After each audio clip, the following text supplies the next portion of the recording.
ज़िंदगी हमारी है। इस ज़िंदगी को हमें अपनी ही शर्तों पर जीना चाहिए। इसका मतलब ये नहीं है कि हम उद्दंड हो जाएं या उच्चंकर बन जाएं या मनमानी करने लगें। सामाजिक दायरा का पालन ना करें। ये सब करते हुए भी अपनी ज़िंदगी हमें अपनी खुशी से जीनी चाहिए और अपनी शर्तों से ही जीनी चाहिए। ये हमारी अपनी ज़िंदगी है।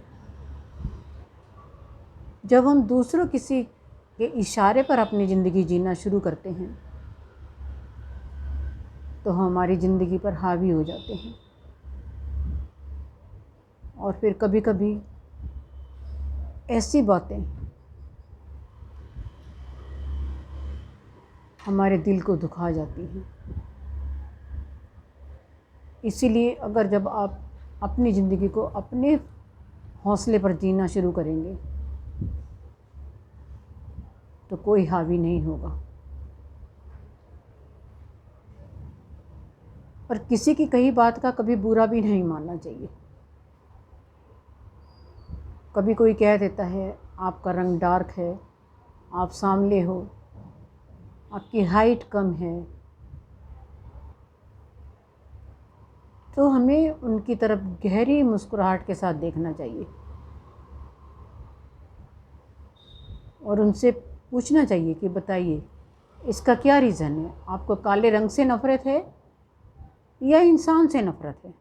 अगर काले रंग से नफ़रत है तो आप अपने बालों को डाई क्यों करते हो, काला क्यों करते हो? अगर हाइट कम है तो इसका उपचार अगर आपके पास है तो आप बताइए। उस समय हमें अपनी वाणी पर संयम रखना चाहिए।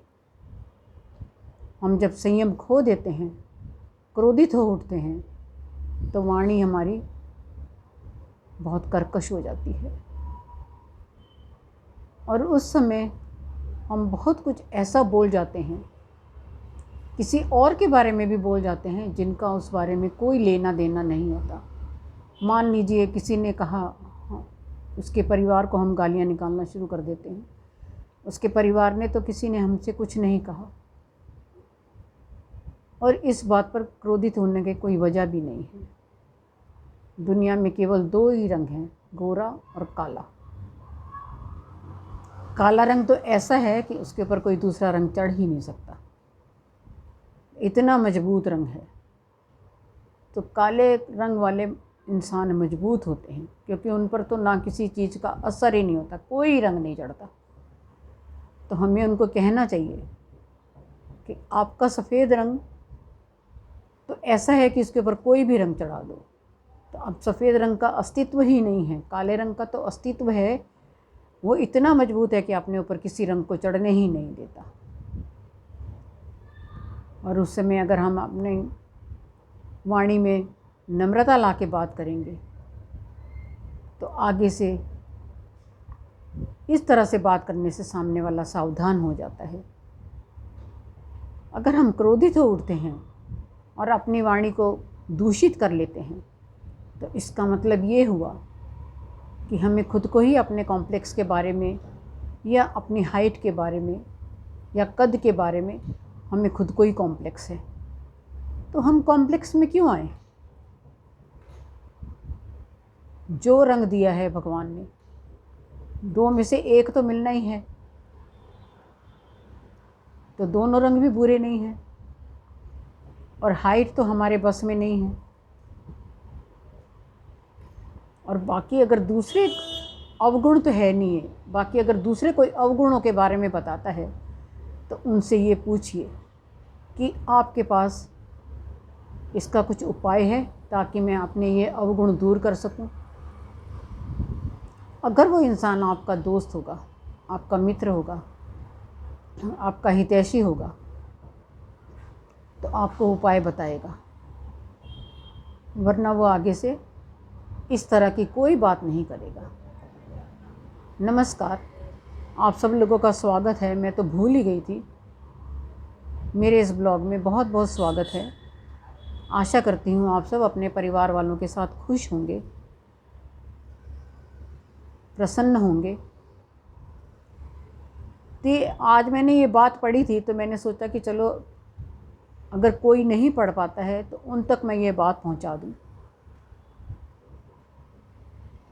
ये कोई भी अवगुण नहीं है। हमें अपनी बात को दृढ़ता के साथ रखना चाहिए। हमें किसी के आगे झुकने की ज़रूरत नहीं है। हमें जो भी दिया है भगवान ने उसे प्यार करना चाहिए। अगर हम अपने आप को प्यार करेंगे तो हम दूसरों को भी प्यार करेंगे।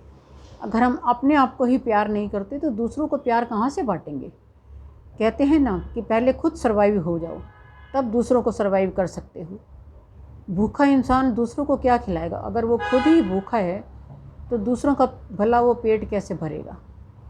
इसलिए पहले खुद का पेट भरो फिर दूसरों का पेट भरो। अपने आप से प्यार करना प्रभु के प्रति एक विश्वास है कि प्रभु ने हमें जैसा भी बनाया है वो उसकी इच्छा है। भांति भांति के इंसान बनाए हैं तो प्रभु पर हमें ये प्रश्न तो उठाना ही नहीं चाहिए कि प्रभु तुमने मुझे ऐसा क्यों बनाया, दूसरों को इतना सुंदर क्यों बनाया। प्रभु ने ये मूरत, हर मूरत प्रभु की प्यारी है। इसलिए हमें अपने आप से प्यार करना चाहिए। दूसरों को प्यार बांटने के लिए बहुत ज़रूरी है। धन्यवाद। आशा करती हूँ आपको ये मेरा ब्लॉग पसंद आया होगा। पसंद आए तो कृपया सब्सक्राइब अवश्य करें। सब्सक्राइब करेंगे तो हमें मोटिवेशन मिलेगा। इसमें कुछ पैसा नहीं लगता है। लाइक करने में या शेयर करने में आपका कोई पैसा नहीं जाएगा। हमारी मेहनत सफल होती है। हमें अच्छा लगता है अगर आप सब्सक्राइब करेंगे। तो नहीं किया है तो प्लीज़ कर दीजिए। धन्यवाद।